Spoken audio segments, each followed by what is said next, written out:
Doutor Diogo, muito obrigado pela sua presença, pela sua participação. Mais uma vez, obrigado a todos os presentes. É um tema mais do que urgente, é um tema muitíssimo importante. Então, por favor, fique à vontade de falar. Olá, Marcelo. Boa tarde a todos. Gostaria inicialmente de agradecer aí a oportunidade de estar falando para um público super seleto. Agradecer toda a equipe da Nucleopar XP.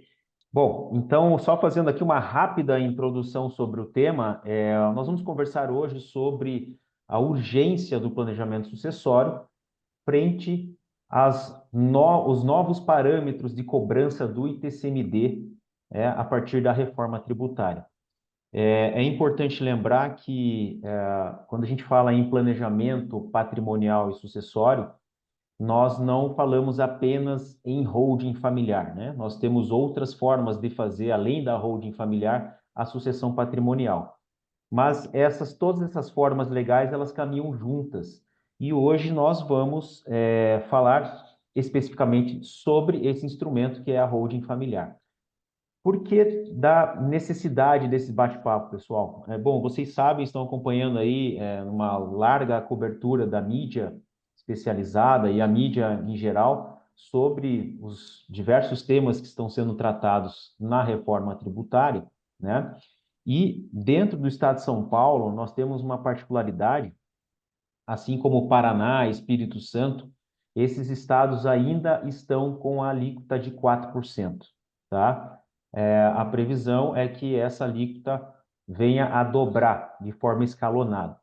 Então, hoje eu trouxe alguns poucos slides, né? O nosso bate-papo ele vai ser rápido, não vai ser cansativo, prometo, mas vamos direto ao ponto, com o dedo na ferida mesmo, demonstrando para os senhores o quão urgente é, né, que os patrimonialistas, né, patriarcas, matriarcas, ou seja, os fundadores do patrimônio, se mobilizem, principalmente os que estão no estado de São Paulo, para aproveitar esse restinho de benefício, esse resto de ano, né? Nós temos aí mais 5 meses para trabalhar, 4 meses para trabalhar em cima desse planejamento,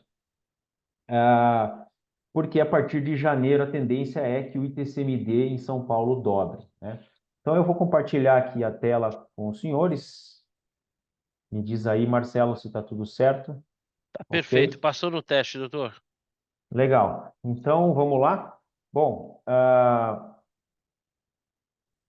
aqui o nosso tema de hoje, né?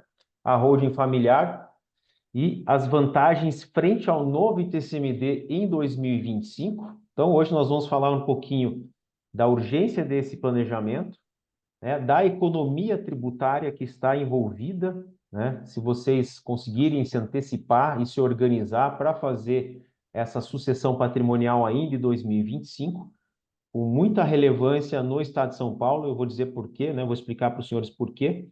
A questão da proteção patrimonial que está envolvida nesse planejamento sucessório, via holding familiar, né, linhas gerais, como a sucessão pode se dar e o que isso vai trazer de melhoria na gestão, né, das companhias dos senhores, dos negócios, do patrimônio, enfim. Vamos lá, pessoal. Bom, eu gostaria de iniciar essa live trazendo aqui um conceito, né, da organização tradicional, né? Quando a gente vai fazer uma análise patrimonial prévia para propor aos nossos clientes que se planejem, que façam o planejamento sucessório, ou seja, já comecem a trabalhar com o adiantamento do seu patrimônio para os herdeiros, né? Para vários tipos de finalidades, a gente inicia com um diagnóstico patrimonial e também com uma entrevista com todos os familiares para enxergar qual que é o perfil de cada um desses familiares, tanto o patriarca, matriarca e os herdeiros, como que o negócio da família se desenvolve, seja ele em qualquer área, né? Seja na área industrial, serviços, enfim, não importa qual é a fonte de renda aí da família, mas na grande maioria dos casos, né, principalmente nas famílias de empreendedores que estão aí tocando e administrando empresas familiares, se a gente fosse bater uma fotografia, né, dessa dinâmica familiar, a gente chegaria nessa imagem aqui, na grande maioria dos casos. O que acontece aqui numa organização tradicional, né, sem um planejamento? Nós temos, de um lado, a família, né, com os seus relacionamentos, com a sua dinâmica própria, né, suas dificuldades, enfim, ou facilidades. Do outro lado, nós temos o ambiente negocial dessa família, a exploração daquela empresa familiar, daquele negócio familiar que foi instituído pelos fundadores, né? E no meio, nessa intersecção desses dois círculos, nós temos o patrimônio que é acumulado, os bens que são acumulados pelo esforço comum desses familiares, seja por meio de um esforço autônomo ou por meio de um esforço conjunto no negócio familiar. Então, o que a gente percebe nessa dinâmica? É um ambiente altamente sujeito a conflitos, né? Então, nós temos lá os assuntos familiares sendo levados para e contaminando a gestão dos negócios, perfeito? Nós temos esse ambiente dos negócios, né, com suas características, né, de cada família, eventualmente ou inevitavelmente interferindo nas relações familiares, né, porque existe uma dificuldade muito grande dentro dos negócios familiares em se separar as caixinhas, né? O que são assuntos familiares, o que são assuntos profissionais ou voltados especificamente à gestão do negócio daquela família. E no meio disso tudo, o patrimônio. Então, o que nós temos aqui? Conflitos familiares, né? Seja de qualquer espécie, briga entre irmãos, né, que estão envolvidos no negócio da família, briga entre pais e filhos, ou separações conjugais, ou mesmo, né, qualquer outro tipo de ruptura familiar, e o falecimento. Tudo isso, todo esse caldeirão, esses elementos, eles têm um potencial gigantesco de interferir na sequência dos negócios, na perenidade, na continuidade dos negócios, e em muitos casos, como os senhores bem sabem, né, a história nos mostra aí que muitos negócios acabam fechando, ruindo, depois de algumas gerações, por desentendimentos familiares, seja de qual nível for, né? Quando nós temos essa ruptura, né, um problema na família, afetando os negócios ou vice-versa, vai chegar no momento que, inevitavelmente, o próprio patrimônio vai ser afetado, né? O patrimônio, dentro de uma organização tradicional, ou seja, esses bens estando nas pessoas físicas desses familiares, ou então estando no CNPJ, que corresponde aos negócios da família, não há uma separação, não existe uma proteção patrimonial, ou seja, problema na família, os bens serão afetados, pense numa separação, por exemplo, né? Ou até num falecimento, por conta de um inventário, impostos e toda a dificuldade que a gente conhece dentro do inventário, ou então nós vamos ter aí os negócios ruindo e a família, eventualmente, utilizando todo aquele patrimônio que foi juntado ou amealhado ao longo da vida para fazer frente a dívidas ou conflitos. Então, esse cenário aqui é o cenário que a gente mais encontra, né, nas nossas análises, e também é o cenário que acaba afetando a grande maioria das famílias brasileiras que têm empresas familiares, tá? Então, nós vamos ver aí nessa dinâmica um conflito familiar ou conflitos familiares colocando tanto a propriedade quanto a sequência e os negócios em risco, né? A sequência desses negócios em risco, colocando, claro, toda a subsistência da família em risco e também de todos os colaboradores e toda a comunidade envolvida nessa dinâmica, né? Eu costumo brincar que as empresas, elas não são dos sócios, né? As empresas, elas são de toda a comunidade que está em volta dessa empresa, né? Então, se uma empresa for mal tocada, não é só a família dos proprietários que vai sofrer com isso, são os colaboradores, né? Toda a comunidade envolvida, isso vai afetar a arrecadação de impostos, enfim, numa última escala, é um problema coletivo, né? Não é um problema individual de uma família. Bom, isso seria a organização tradicional. Onde é que a gente quer chegar com o planejamento sucessório e também com a constituição de uma holding familiar? Onde a gente pode chegar? A gente pode chegar nesse cenário aqui, né? É um cenário completamente diferente, mas com os mesmos elementos, né? Então, eu vou separar as coisas aqui, trabalhando com um planejamento societário, com um planejamento sucessório e com regras de governança, né? Governança na família, na empresa familiar, né? Então, a família ela vai continuar sendo a família, com todos os seus problemas, a sua dinâmica, né? Toda aquela questão de conflitos e choques geracionais, né? Porém, qualquer problema que venha afetar essa família, isso não vai afetar a gestão dos negócios. Por quê, pessoal? Primeiro, porque nós vamos criar elementos e um planejamento societário para separar essas questões. Nós não vamos mais, né? Claro que isso é o objetivo do planejamento. Num primeiro momento, nós não vamos mais ter sequer pessoas físicas nos contratos sociais das empresas, da operacional, por exemplo, daquela empresa da família. Começa por aí. Nós não teremos mais pessoas físicas envolvidas nesse quadro societário. Nós vamos manter a gestão, né, nas mãos dessa família, eles vão continuar tendo poderes de gestão, assim como já vinham tendo, porém, os sócios, os fundadores, seja o patriarca, matriarca, quais sejam os sócios, eles se retiram dessa sociedade e levam essas cotas para uma holding familiar, né? Ou seja, as pessoas físicas elas vão ficar concentradas na holding familiar. E a holding vai ser a controladora desse negócio daqui por diante.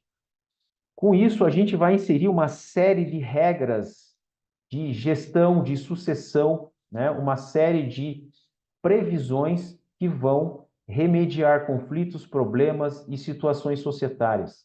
Então, a gente consegue, com uma série de instrumentos jurídicos, e um deles é a holding familiar, né? Posso citar outros aqui, né? Acordos de sócios, acordos de cotistas, instrumentos específicos de doação dessas cotas para os herdeiros, né? Com regras que protegem o patriarca e a matriarca até o fim da vida deles, ou seja, eles vão continuar com a gestão e a fruição desse patrimônio, vão continuar com o poder nas mãos, e os filhos vão ser, então, no proprietários dessas cotas e vão passar, então, a já receber esse patrimônio em vida, com os pais ainda vivos, mas não vão poder gerir e nem usufruir desse patrimônio, a não ser que essa seja a vontade imediata do patriarca e da matriarca. Bom, com essa dinâmica, com essa nova fotografia, eu tenho a família de um lado, a gestão do negócio de outro, né? E essa gestão ela pode evoluir para uma profissionalização ou se manter no seio da própria família, isso vai de cada caso. Mas o mais importante, eu vou pegar a propriedade, os bens que essa família juntou ao longo da vida e vou integralizar numa outra estrutura societária, pessoal. Então, nós teremos duas estruturas, duas empresas diferentes. Uma estrutura societária criada especificamente para gerir os negócios, né? E uma outra estrutura societária, que a gente pode chamar de holding patrimonial, tá? Que vai cuidar dos bens imóveis da família, dos ativos da família, e nós vamos criar um distanciamento entre o que acontece dentro da família, como o patrimônio é gerido e como a empresa daquela família é gerida. Esse distanciamento, ele não é só um distanciamento em relação à gestão, mas é um distanciamento jurídico, né? É um ambiente jurídico que a gente vai propiciar para proteger esse patrimônio, para proteger a empresa dos conflitos familiares e para proteger a família das intempéries que podem acontecer e podem acometer qualquer negócio, né? Ainda mais se tratando de Brasil. Então, essa seria a ideia, né? Então, a gente sair dessa foto para essa foto, tá? Em linhas gerais. Bom, aqui eu trago um slide que eu fiz questão de deixar ele em vermelho para chamar a atenção dos senhores, e também porque eu gosto, Marcelo, é muito importante que você esteja gravando essa live, porque agora todo mundo que assistir ela depois vai escutar essa parte. Eu gosto muito do vermelho, do preto e do branco. Não sei por quê, mas eu tenho uma predileção muito forte por essas três cores. Mas vamos lá. Parece que compartilhamos do mesmo bem-querer. Pois é, pois é. Mas, enfim, é uma coisa assim, um bom gosto extremo, mas é vermelho, preto e branco. É as cores de um time aí de São Paulo, maravilhoso, né? O melhor de todos. Mas É vamos isso lá. aí. Voltando aqui um pouquinho, qual que é a ideia? Então, nós temos aqui os bens que estão na pessoa física, perfeito? Então, temos aqui o casal, patriarca, matriarca, acumularam um patrimônio ao longo da vida, esses bens estão no imposto de renda de pessoa física do casal, né? Sejam bens comuns, sejam bens particulares, isso vai depender muito do regime de bens do casal e quando que esses bens foram adquiridos, se anteriores ao casamento ou se de forma concomitante ou posterior ao casamento, tá? Esse patrimônio, ele vai, num primeiro momento, ele ser integralizado, ou seja, nós vamos tirar esses bens da pessoa física e vamos integralizar numa administradora de bens imóveis próprios. Primeira medida de proteção, tirar os bens da pessoa física, né? Por que a gente precisa tirar os bens da pessoa física e deixar ela sendo esses bens geridos numa empresa criada especificamente para isso? Porque aí a gente já cria uma camada de proteção patrimonial, né? Lembrando, pessoas se separam, pessoas brigam, pessoas morrem, pessoas nascem, né? Já uma empresa, nada disso acontece com ela. Um CNPJ, né, um ser inanimado, ele não vai passar por esses problemas. Então, numa primeira etapa, a gente pegaria esse patrimônio da pessoa física, do casal, integralizaria, incorporaria ele numa administradora de bens imóveis próprios, da qual o patriarca e a matriarca passam a ser sócios. Ou seja, eles subscrevem o capital dessa empresa e integralizam com os bens imóveis, né, ou com demais bens, móveis, eventualmente, esse patrimônio ele passa a ser de propriedade da administradora de bens, tendo o patriarca e a matriarca como sócios cotistas, cada um na sua proporção. Geralmente eles ficam com a mesma proporção, mas não obrigatoriamente, né? Vai depender da composição patrimonial de cada casal. Então, a administradora de bens, que é um CNPJ, passa a ser a proprietária desses bens imóveis. Aqui eu estou usando os bens imóveis como exemplo, né? Então, essa administradora de bens, ela vai gerir esses imóveis, ou seja, ela vai comprar, ela vai vender, ela vai locar, ela vai arrendar. Se esse casal antes tinha uma receita imobiliária em nome de pessoa física, é a administradora de bens que vai passar a ter a partir desse momento, tá? Num segundo momento, nós vamos fazer o quê? Nós vamos criar a holding, né, que vai ser a holding pura ou a patrimonial, né, a gente pode chamar de pura. Porque o patriarca e a matriarca vão pegar as cotas que eles têm nessa administradora de bens e vão integralizar as cotas lá na holding pura ou na holding patrimonial, como queiram chamar, né? Então, essa seria a terceira etapa. E é na holding que nós vamos fazer a sucessão dessas cotas. Então, a administradora de bens vai passar a ser controlada pela holding pura. Não teremos pessoas físicas na administradora de bens, teremos as pessoas físicas aqui na holding pura. E o patriarca e a matriarca, a partir desse momento, passam a executar a terceira etapa, que seria o planejamento sucessório propriamente dito. Aqui nós vamos, então, dentro da holding, doar essas cotas, né, do patriarca e da matriarca para os seus herdeiros, preferencialmente em partes iguais, né? Então, aqui nessa terceira etapa, já entrando no planejamento sucessório, os pais, os fundadores, doam as suas cotas em vida para os seus filhos. Essa doação, como que ela vai se dar? Muito importante colocar isso em pauta.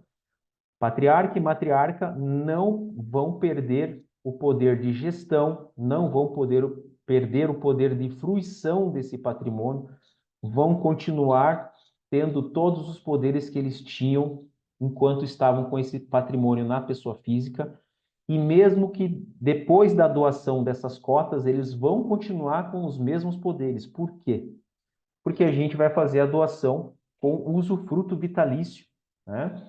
Esse usufruto vitalício das cotas vai garantir ao casal os direitos políticos e econômicos dessas cotas. Ou seja, se a empresa receber aluguéis ou apurar lucro na venda de um imóvel, esses lucros serão distribuídos para o patriarca e para a matriarca. Mas como se eles não são Diogo, sócios? Pois não. é o Maurício, boa tarde. Se você me permite interromper, tem duas Fica à perguntas, vontade. mas não sei se você está acompanhando aí, não sei se vai deixar para o final. Eu acho que Estou acompanhando aqui, vou deixar essas perguntas para o final. isso. Perfeito. Só para a gente não perder a linha de raciocínio aqui. Então, o que que acontece?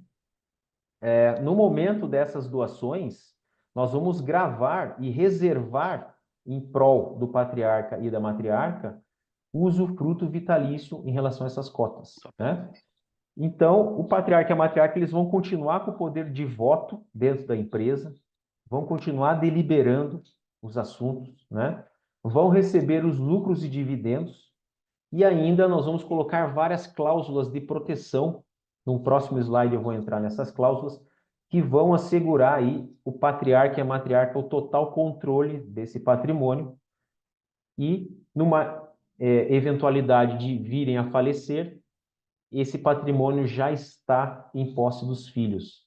Nós não teríamos inventário, não teríamos recolhimento de impostos, porque o planejamento ele foi feito de forma antecipada, né? Muito antes da falta do patriarca e da matriarca. Como ficaria, então, os quadros societários finais, né?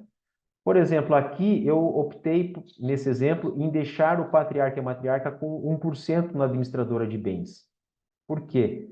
Pensando numa eventualidade da reforma tributária vir a tributar dividendos, né? Já se fala em tributação de dividendos, se fala em tributação desproporcional de lucros por conta do ITCMD, mas, de todo modo, a gente sugere deixar o patriarca e a matriarca com 1% de cotas efetivamente na administradora de bens, para eventualmente receber aí uma distribuição de lucro, né?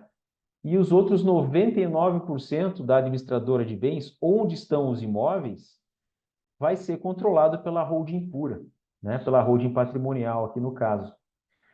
Na holding, nós teremos os herdeiros, né? Que receberam essas cotas. Cada filho com a sua cota à parte. Não necessariamente as cotas dos filhos precisam ser iguais, né? A gente só precisa respeitar a legítima, ou seja, 50% do patrimônio tem que ser dividido entre os três em partes iguais, nos outros 50%, o pai e a mãe podem decidir deixar para dois ou para os três filhos, enfim, dá para respeitar aí, respeitando a legítima, a parte disponível do patrimônio pode ser trabalhada, né? Então, aqui como é que vai funcionar a dinâmica? A administradora de bens, ela vai ser a proprietária dos imóveis, ela vai apurar os tributos, né? Vai tributar na lei vigente atualmente essas receitas de locação a 11,33 contra os 27,5% que ela pagava lá na pessoa física. Então, aqui nós já temos uma redução gigantesca, né? Mais de 60% de redução. E vai poder vender e comprar imóveis sem necessariamente apurar ganho de capital, que é o que acontece na pessoa física, né? Na pessoa física, quando você vende imóvel e não tem a isenção ou os fatores de redução do ganho de capital, você vai pagar lá até 22,5% sobre o ganho de capital, de 15 a 22,5% de imposto de renda na pessoa física, que vai ser calculado entre a diferença do valor que você pagou e o valor que você está vendendo. Aqui na administradora de bens, nós não vamos nos preocupar necessariamente com ganho de capital, porque esses imóveis vão estar lá no estoque, vão poder ser vendidos e a tributação pode chegar em até 6,73 sobre o valor da venda, partindo ali dos 5,9. Então, eu também tenho a possibilidade de economizar tanto na locação, o imposto de renda da locação, quanto os tributos da venda, tá? Na holding pura, nós vamos ter aí ela controlando a administradora de bens, né, com 99%. Ela não vai ter atividade operacional, ela vai ter apenas uma receita. Qual que é essa receita? O recebimento dos lucros da administradora de bens, se for necessário, porque eu posso necessariamente, eventualmente, desculpa, fazer com que a administradora de bens distribua esses lucros para o patriarca e a matriarca, que necessariamente ou eventualmente precisam contam com essa receita para a própria manutenção. Então, vocês percebem aqui, pessoal, que nós temos uma pejotização do patrimônio e uma sucessão não mais de bens imóveis ou bens que estão na pessoa física. Nós temos uma sucessão de cotas, de participações societárias. Nós saímos do direito de família e sucessões, do direito de família e sucessões, e estamos trazendo esse patrimônio para uma regulamentação do direito societário e sucessório, né? Então, onde nós temos muito mais flexibilidade para trabalhar com sucessão, com proteção patrimonial e com economia tributária. Eu trouxe esses slides aqui só para vocês entenderem a dinâmica da holding familiar, mas o principal assunto de hoje é a questão do ITCMD. E antes de entrar na questão do ITCMD e essa janela de oportunidade que vocês estão tendo aí, principalmente em São Paulo, né? Já vou explicar o porquê. Eu trago aqui algumas cláusulas que a gente pode utilizar no momento da doação das cotas para os filhos, reservando o usufruto para os pais, como a gente já explicou, e utilizando as cláusulas restritivas. Essas cláusulas restritivas, elas vão dar tanto uma proteção para os pais, como também uma proteção para os filhos. E a principal ideia dessas cláusulas é deixar esse patrimônio sempre na linha consanguínea dos familiares, ou seja, jamais espalhar eles, a não ser que essa seja a vontade, mas jamais deixar que esses bens acabem na mão de terceiros, e não os próprios familiares consanguíneos do patriarca e da matriarca. Então, quando eu vou lá fazer um instrumento de doação dessas cotas, eu posso gravar essas cotas, essa doação com a inalienabilidade, por exemplo. Com essa inalienabilidade, com essa disposição, eu coloco uma trava ali, eu impeço que os herdeiros possam vender ou dar em garantia essas cotas enquanto os pais estiverem vivos, por exemplo, né? Então, eles vão ter lá uma proteção, ou seja, eu estou doando as cotas para os meus filhos, estou reservando a meu favor o usufruto vitalício e, ao mesmo tempo, eu impeço os meus filhos de venderem a nua propriedade dessas cotas, ou seja, né, tem ali garantia de que o patrimônio vai continuar na família, né? A incomunicabilidade. Quando eu dou essas cotas para os meus filhos, eu já gravo essas cotas com a incomunicabilidade, ou seja, independentemente do regime de bens que os meus filhos venham a se casar no futuro, ou que já estejam casados eventualmente, essas cotas vão chegar para eles de modo que, se eles vierem a se separar, essas cotas não serão divididas ou partilhadas com os respectivos cônjuges, né? Ou seja, qualquer cônjuge herdeiro que venha a se separar após receber essas cotas em doação, né, ele não vai dividir essas cotas e nem os frutos dessas cotas com o ex-marido ou com a ex-mulher, no caso, né? Ou seja, nós temos aí uma proteção patrimonial contra relacionamentos conjugais que venham a ser rompidos, né? Relacionamentos mal sucedidos. Outra cláusula importante é a impenhorabilidade. Isso vai impedir a penhora dessas cotas, né? A liquidação dessas cotas por dívidas cíveis, de certo modo. Tem um entendimento na jurisprudência que contempla o fato de um credor não poder penhorar cotas ou liquidar essas cotas de um devedor que tenha recebido cotas com impenhorabilidade, obviamente se essas dívidas foram constituídas depois da doação, né? Senão seria uma fraude.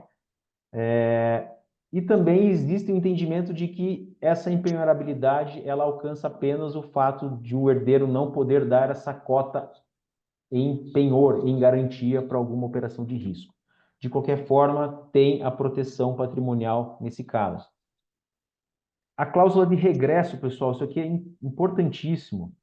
Então, o patriarca doou as cotas para os filhos e colocou a cláusula de regresso. O que essa cláusula vai estabelecer? Caso o herdeiro, o filho, venha a falecer antes dos pais, né, e esteja casado, por exemplo, as cotas do filho não vão entrar no inventário dele para serem divididas com a viúva ou, enfim, divididas com os demais herdeiros. Não, essas cotas elas regressam ao patrimônio dos doadores, tá? E depois os doadores podem dar a destinação para os netos, por exemplo, ou eventualmente, se entenderem, pode abrir mão dessa cláusula de regresso para contemplar a nora, a viúva e depois os netos. Mas a questão é que o patriarca e a matriarca vão ter esse controle caso essa fatalidade venha a acontecer, né? Essa cláusula de regresso ela faz com que os bens fiquem sempre na linha consanguínea do patriarca e da matriarca, tá? E o direito de acrescer, o que seria o direito de acrescer?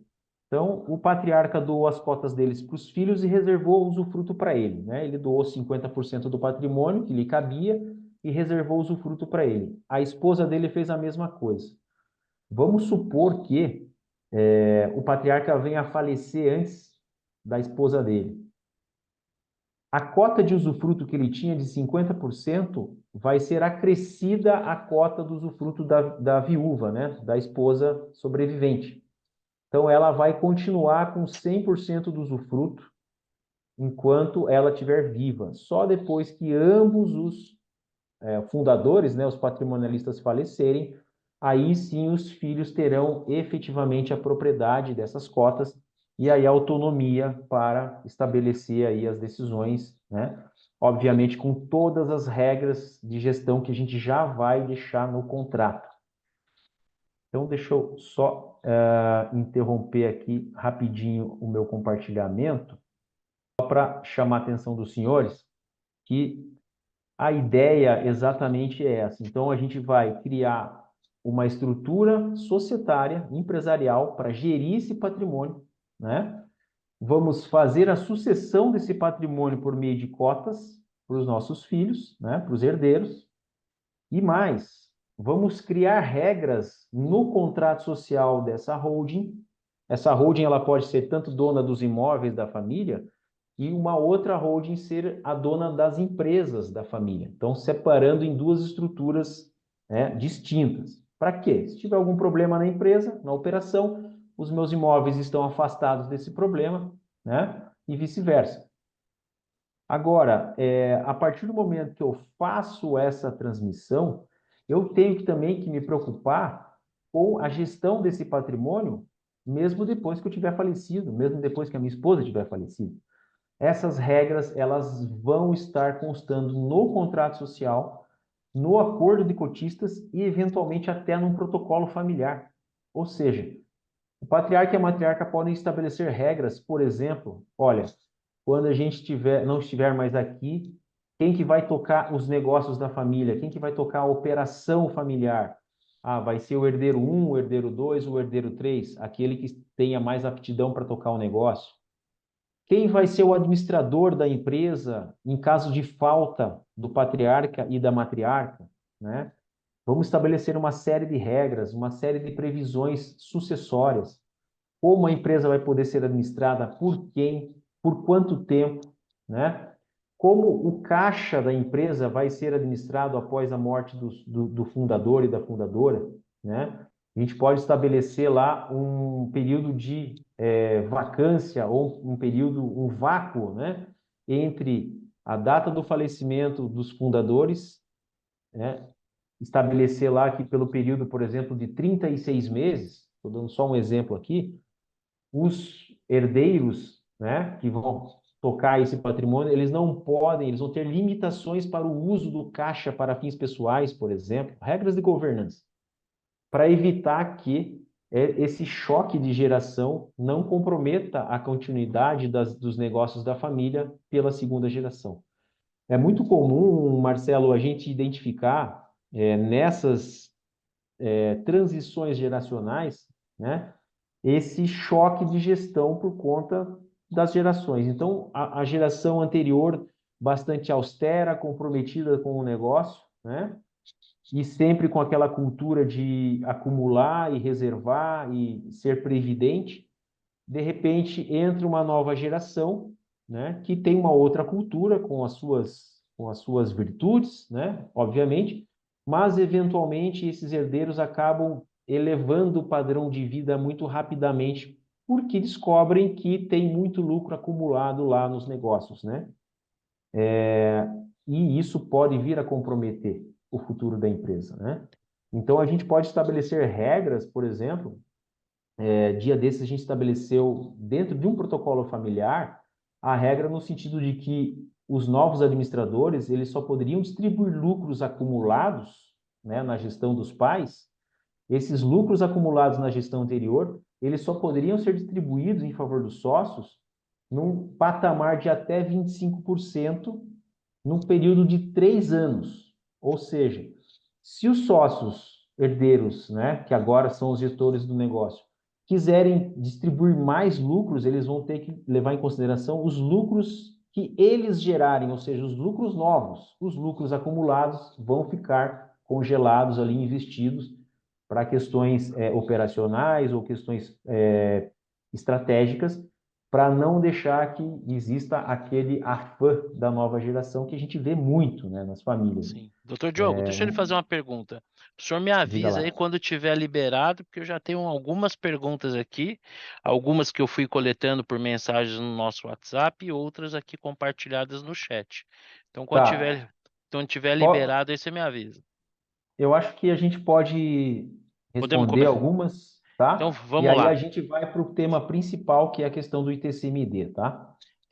Então vamos fazer o seguinte, vamos avançar no ITCMD, porque Vamos. uma das perguntas diz o seguinte, a gente sabe aqui com muita clareza, né, que a estrutura da holding, ela é uma estrutura inteligente, né, Uhum. para todos os contribuintes, né, nas mais diversas situações, tanto aqueles que têm uma estrutura societária a ser organizada pela holding, mas mesmo as famílias que tenham apenas patrimônio imobiliário ou outro tipo de patrimônio que não seja necessariamente para organizar uma estrutura societária. Aqui no caso de São Paulo, o senhor vai falar, tem uma vantagem por conta da mudança da alíquota. Essa mudança também é do seu conhecimento, que teriam outros estados que poderiam tirar proveito disso antes da virada do ano?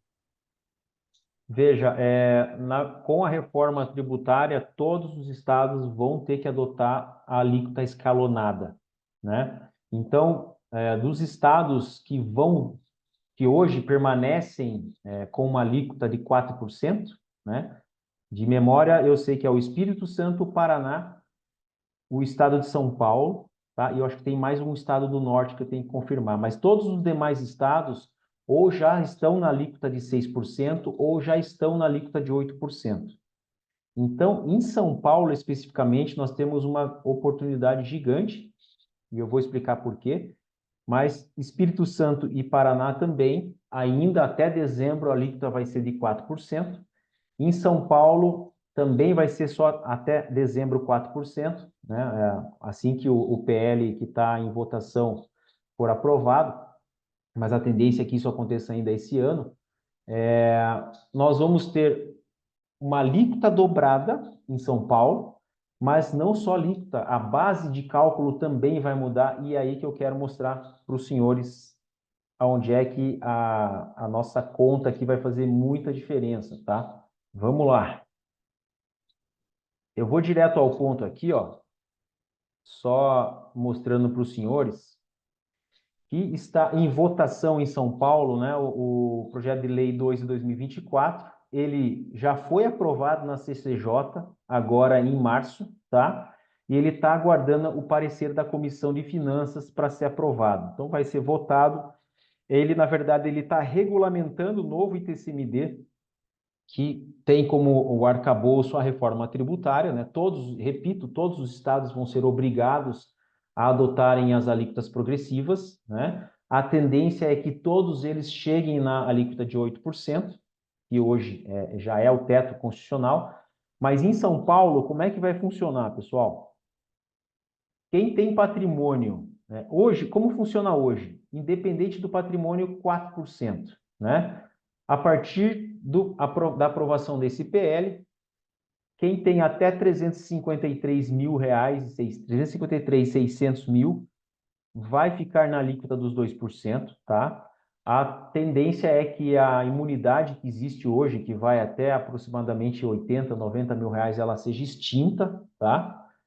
Então, na faixa de 2% vai ficar um patrimônio, uma faixa muito pequena, né? Muito curta, patrimonial. De 353 a 3 milhões vai permanecer na alíquota de 4%, tá? Quem tiver de 3 milhões a aproximadamente 9 milhões e 900 vai saltar para a alíquota de 6%, perfeito? Isso para valores de 2024, né? E acima de 9 milhões e 900, né, vai para 8%. Então, o público, todo o público que tiver acima de 3 milhões de patrimônio no estado de São Paulo, vai ser afetado diretamente por essa mudança, tá? Então, muito provavelmente vai migrar aí de 4% para até 8%, né? Poucos ainda vão ficar na faixa dos 6%, né? Então, pessoal, qual que é a urgência dessas medidas que precisam ser tomadas? A urgência é você escapar dessa, né, duplicação dessa alíquota. E não só isso. No estado de São Paulo, pessoal, o que acontece? A base de cálculo, vamos se concentrar aqui na base de cálculo do ITCMD, falar do estado de São Paulo, é o valor venal, tá? O valor de mercado. Mas quando você vai doar cotas no estado de São Paulo, o valor dessas cotas é contabilizado de acordo com o patrimônio líquido da empresa, ou seja, é o valor histórico dessas cotas, não é o valor de mercado, é o valor contábil. Então, nós vamos ter qual vantagem aqui? Nós vamos ter uma alíquota que vai permanecer nos 4%, com uma base que vai permanecer no valor que está lá no seu imposto de renda, ou que está lá no balanço da tua empresa. Então, nós temos a oportunidade de doar os imóveis por meio das cotas, aplicando uma base de cálculo que é a mesma que está lá no teu imposto de renda, não é o valor de mercado, né? Então, o paulista, no caso, não só o paulistano, mas todos os paulistas, vão ter essa dupla vantagem até dezembro. Fazer a doação não pelo valor de mercado, mas sim pelo valor que está no imposto de renda e aplicar a alíquota reduzida, né, que ainda é reduzida, tá? De 4%. Olha só, pessoal, vamos para números, né? Números é o que interessa. Vamos pegar aqui uma família, por exemplo, que tenha um patrimônio estimado em 12 milhões de reais, tá? Formado aí por bens imóveis, participações societárias em empresas, enfim. E no imposto de renda dele, dessa família, né, do patriarca ou da matriarca, esses bens estão avaliados em 3 milhões de reais. Vamos pegar exemplo de bens imóveis, né? Muito comum acontecer essa disparidade, essa distância entre o valor que está no imposto de renda e o valor de mercado, efetivamente, né? Então, o que vai acontecer em São Paulo? Se essa mesma família que tem 12 milhões de reais vier a deixar para fazer a sucessão dela, patrimonial, por meio de um inventário, por exemplo, lá na causa mortis, né? Só quando vier a falecer, faz o inventário, como todo mundo faz, a grande maioria das pessoas fazem, infelizmente, sem nenhum planejamento, esses bens serão levados a inventário e eles serão tributados pelo valor de mercado. Então, no caso do inventário, a base de cálculo é 12 milhões. No caso de um planejamento com holding, a base seria 3 milhões de reais. Então, vamos ver a diferença. No inventário tradicional, sem planejamento, esses 12 milhões custariam 960 mil só de TCMD a partir de 2025, tá? Ou quando o PL for aprovado. Honorários advocatícios que são cobrados no inventário, seja ele judicial ou seja ele administrativo. Pela tabela da ordem, você pode cobrar aí até 20%, né? Os advogados geralmente cobram, para fazer o inventário, entre 6% a 10%. É uma média aí, né? Que o mercado aplica. Obviamente que tem exceções para cima e para baixo. Mas a média a gente pode ponderar em 7%. Então, só em honorários advocatícios lá no inventário, né? Que muitos advogados acabam, preferem até cobrar os honorários no inventário ao invés de fazer o planejamento, porque ele sabe que ele vai ganhar muito mais dinheiro no inventário, que é muito mais complexo, demorado, mas muito mais custoso para a família, né? Aqui só em honorários do inventário, 840 mil reais. E mais as custas e emolumentos, que a gente estima em 1%, 180 mil reais em custas. Ou seja, um patrimônio de 12 milhões, se for levado a inventário em São Paulo, vai ser onerado em 1.980.000, né? Agora, se eu trabalhar com uma holding, fazendo isso em vida, esvaziando o inventário, porque quanto mais eu incluir, quanto maior for a quantidade de patrimônio que eu incluir no meu planejamento, menor vai ser a quantidade de patrimônio que vai ficar lá para o inventário.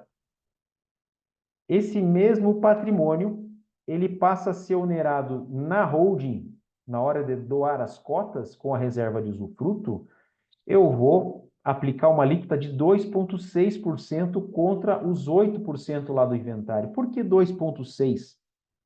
E em São Paulo, quando eu faço doação de cotas com reserva de usufruto, eu não aplico a alíquota de 4%, eu aplico uma alíquota de 2,6%. É uma vantagem que o usufruto nos dá.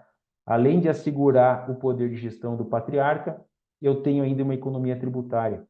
Então, essa doação aqui, ó, com o mesmo patrimônio no inventário, me custaria 960 mil, aqui vai custar 78 mil reais, levando em consideração essas bases aqui que a gente colocou ali em cima.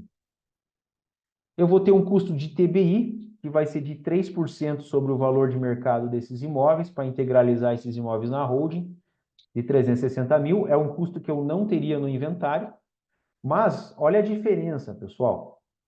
No inventário, a sucessão me custaria, ou custaria aos meus herdeiros, 1.980.000, para um universo de 12 milhões, e aqui na holding cairia para 438 mil valores estimados, né? Dentro dessa nossa simulação. E doutor, Qual seria... se me permitir, faço um adendo aqui a todos que nos ouvem. Mesmo esse valor sendo reduzido, haverá uma despesa por ocasião da transmissão desse patrimônio. Também Exatamente.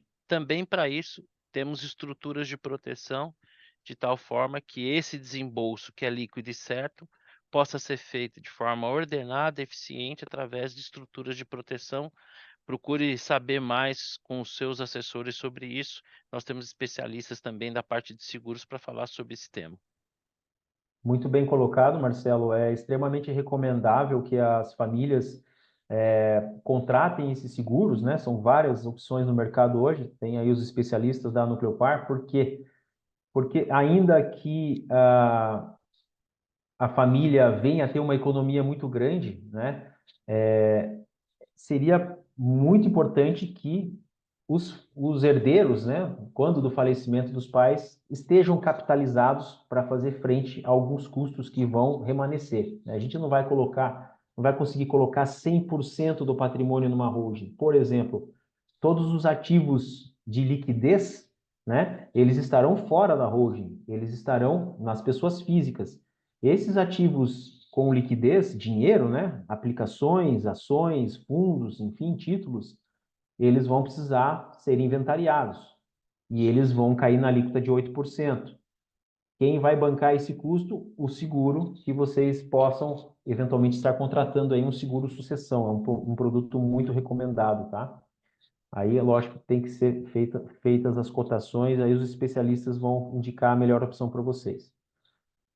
Bom, pessoal, esse é um quadro aqui que não deixa dúvidas em relação à vantagem de fazer esse ano ainda esse planejamento, principalmente no estado de São Paulo. Nos demais estados, que ainda estão com 4% de alíquota, nós vamos também ter a vantagem de aproveitar essa alíquota reduzida, né, em 50% ainda, né, inclusive com usufruto. Porém, nos demais estados existe uma reavaliação do patrimônio a valor de mercado. Então, eu não vou ter essa vantagem que eu teria em São Paulo, né?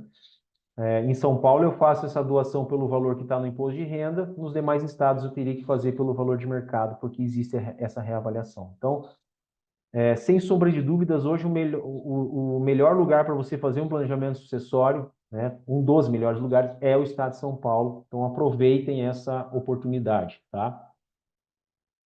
Bom, Marcelo, acho que Doutor, a gente pode vamos ir lá. Vai ter que ser para as que perguntas. nem aquele programa de entrevistas da Marília Gabriela. Vai ter que ser um bate-bola aqui, porque tem bastante pergunta, né? A gente, quando o papo é bom, é assim, o tempo voa, né? A gente completou aqui quase 1 hora de bate-papo. Então, eu vou aqui logo para a primeira pergunta, que é a pergunta do Max, dizendo o seguinte: cadê aqui? Vamos lá.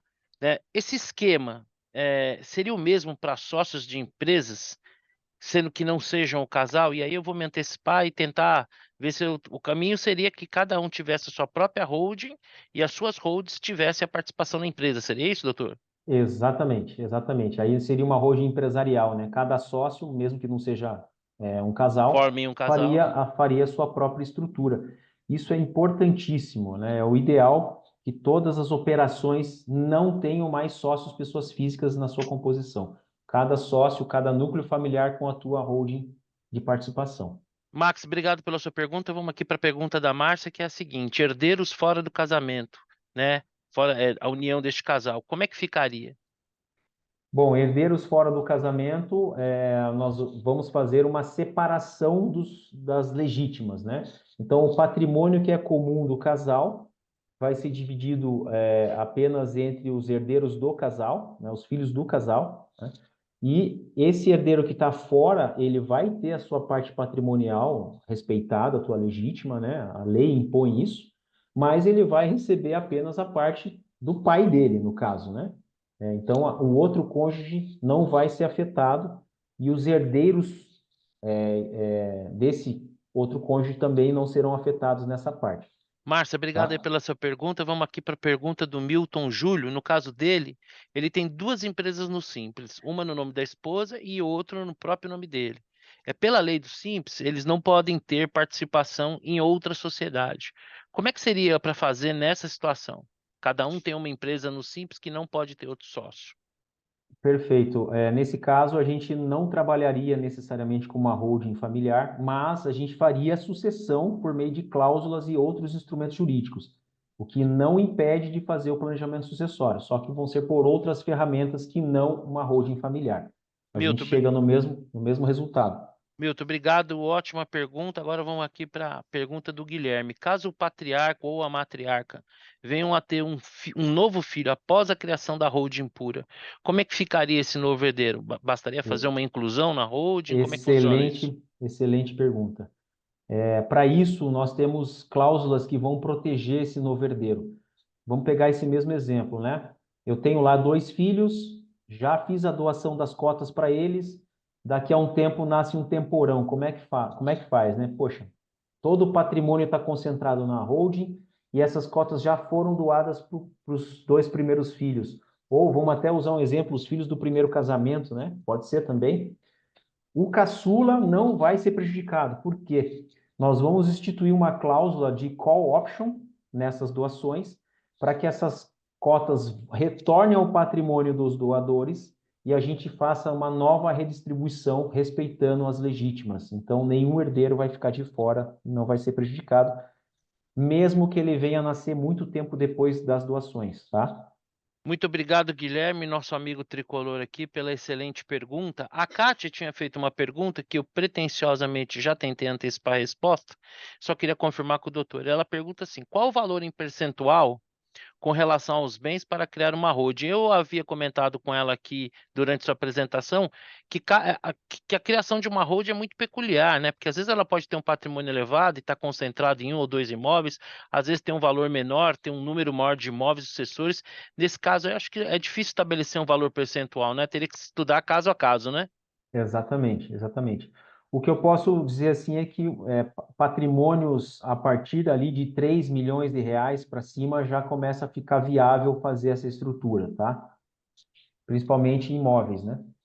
Obrigado pela pergunta, Kátia. Aqui o Elias também pergunta para a gente o seguinte: no caso da empresa administradora de bens possuir somente imóveis, a sucessão pode ocorrer nesta empresa sem a necessidade da constituição de uma holding?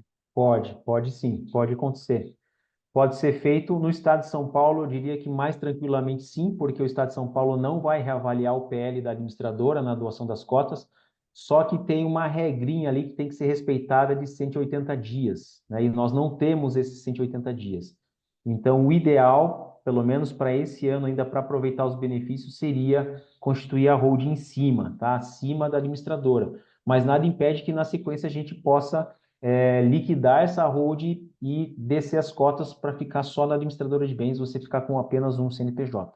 Eu Bom, prefiro trabalhar com a administradora mais a holding holding. por uma questão de proteção patrimonial, tá? Ok. O engenheiro Derlick, junto com o Max, foi o primeiro a entrar na sala, super pontual. Pergunta o seguinte: não há faixa de isenção, né? E aí ele diz, explicando um pouco melhor a pergunta dele, ele está perguntando assim: no caso de doação de dinheiro, não de imóvel, poderia ser realizado uma doação mês a mês? Teria alguma faixa de doação mês a mês em dinheiro que fosse isenta?